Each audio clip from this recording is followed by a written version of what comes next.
möminlərin əmri Ömər radiyallahu anhu sui-qəsd edilən zaman namazda can verməyinə baxmayaraq şəhid olmadan öncə 6 nəfəri xəlifəliyə namizəd seçir və deyir ki, həmin bu 6 nəfər o kəslərdir ki, Peyğəmbərimiz sallallahu aleyhi və səlləm onların altından da dünyadan razı halda köz getmişdi.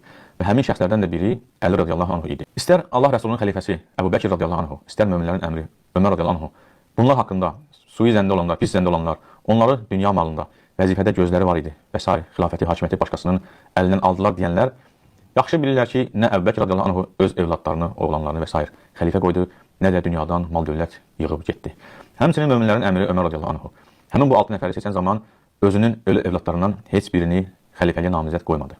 Həmçinin bu 6 nəfərdən əlavə cənnətlə müjdələnən digər sahabə Səid ibn Zeyd də var idi ki, lakin möminlərin əmri Ömər radiyallahu anhu həmin bu sahabə Səid ibn Zeydi namizəd seçmir xəlifəliyə. Halbuki o da həmin o 6 nəfərlə birgə cənnətlə müjdələnmişdi. Niyə?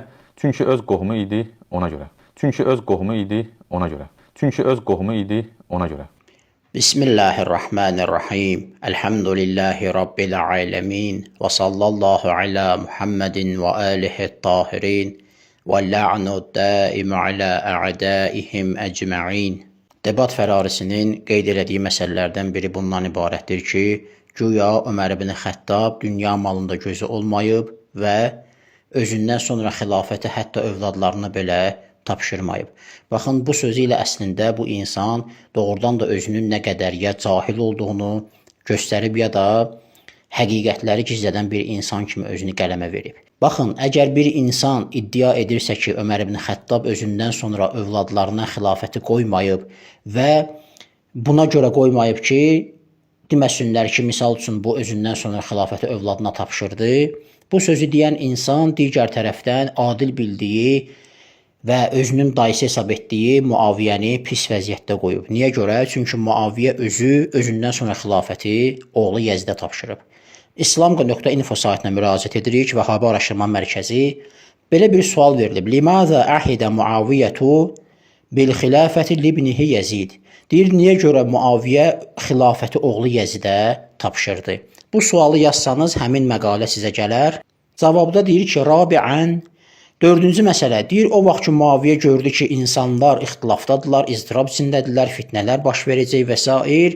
Qorxdu ki, özündən sonra bu biraz da şiddətlənər, bu hal biraz da şiddətlənər, vüsət alar və xilaf biraz da çoxalar, ixtilaflar. Fərəə ənəl maslahətə fi əxzil bey'əti libnihi Yəzidə min bə'dihi və özündən sonra oğlu Yəzid üçün beyət almaqda məsləhət gördü. Məsləhət gördü ki, özündən sonra Yəzid xəlifə olsun. Sahabilərin böyükləri ilə, nə bilim, qövmin ağaları ilə, məntəqələrdə olan valilərlə məsləhətləşdi və müvafiqət elədilər, razılaşdılar. Bu da güya oğluna xilafəti ötürdü. Baxın, deməli, sən bu sözü deməklə Muaviyyəni pis vəziyyətdə qoyursan. Niyə? Onda belə çıxır ki, Muaviyyə özündən sonra oğlunu xilafətə gətirdi, deməli, dünya malında gözü var idi. Desən ki, yox, məsləhətə görədir, deməli, yenə də özünü biabır eləmişsən. Niyə? Çünki onda belə çıxır ki, əgər Abdullah ibn Ömər, Ömərin oğlu məsləhət olsaydı, Ömər də öz oğlunu xəlifə qərar verərdi. Deməli, oğlunda məsləhət görməyib. Çünki Ömər ibn Xəttabın biz tarix kitablarına baxanda xilafəti tapşırmaq məqamında bir neçə şəxsin adını sayır. Dünyadan gedmiş şəxslərin. Deyir, filankəs olsaydı xilafəti ona tapşırardım. Deyərdim ki, buna görə tapşırmışam, bu müsbət cəhətinə görə. Filankəs sağ olsaydı, deyərdim, filan müsbət cəhətinə görə tapşırıram. Biz bunu bir dəfə bəhs eləmişik. Amma İmam Əli əleyhissalam haqqında danışmır. Çünki İmam Əli əleyhissalam həmin vaxt sağ olub və də Vəhabilərə görə ümmətin ən üstün dördüncü şəxsidir. Amma Ömər bir dənə də olsun onun müsbət tərəfini qeyd edib xilafəti ona tapşırmayıb. Və yaxud da Osman ümmətin ən üçüncü şəxsidir deyirlər. Amma Osmanın sağ olduğu halda xilafəti ona tapşırmayıb. Hansı müsbət cəhətini zikr edib ona xilafəti tapşırmayıb. Və Abdullah ibn Ömər haqqında da Ömərə sual veriblər. Deyiblər ki, Abdullah ibn Ömərə tapşır, gör Abdullah ibn Ömər, görün Ömərin özü nə deyir. Buxarinin şərhi olan Fəthül Bəri kitabına müraciət edirik. Fəthül Bəri bi şərhi Sahihil Buxari, kitabın müəllifi Əhlüsünnə alimi, Vəhabilərin qəbul etdiyi şəxs İbn Həcər Əl-Əsqəlani, 7-ci cildə müraciət edirik. Təhqiq Abdülqadir Şeybə Əhməd. Səhifə 83-də deyir ki, bir nəfər Ömərə dedi ki, İstəxlif Abdullah ibn Umar. Abdullah ibn Ömərə xəlifə qərar ver, oğlunu xəlifə qərar ver. Deyir, əstəxlifu mən ləm yuhsin ən yutalliq əmrəətəhu. Deyir, mən xilafəti o kəsi xəlifə qərar verim özümdən sonra ki, arvadına doğru düzgün talaq verə bilmir. Yəni, Abdullah ibn Öməri məsləhət bilməyib, layiqli bilməyib ki, bir insan öz arvadına talaq verə bilmirsə, bu xilafət idarə eləyəcək. Həmçinin bilirsiniz ki, Abdullah ibn Ömər ondan sonra nə İmam Ali əleyhissalam beyət elədi, nə İmam Həsənə əleyhissalam beyət etmədi.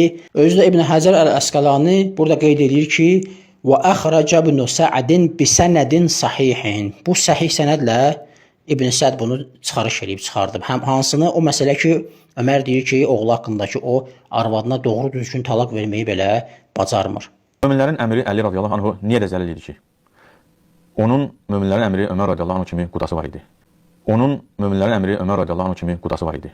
Şəxs özü dili ilə etiraf eləyir ki, Ömər İmam Əlinin əleyhissalam qudası idi. Yəni ki, İmam Əli əleyhissalam öz qızını Ömərə ərə vermişdi və deməli Ömər öz kürəkənini şurada qərar verir.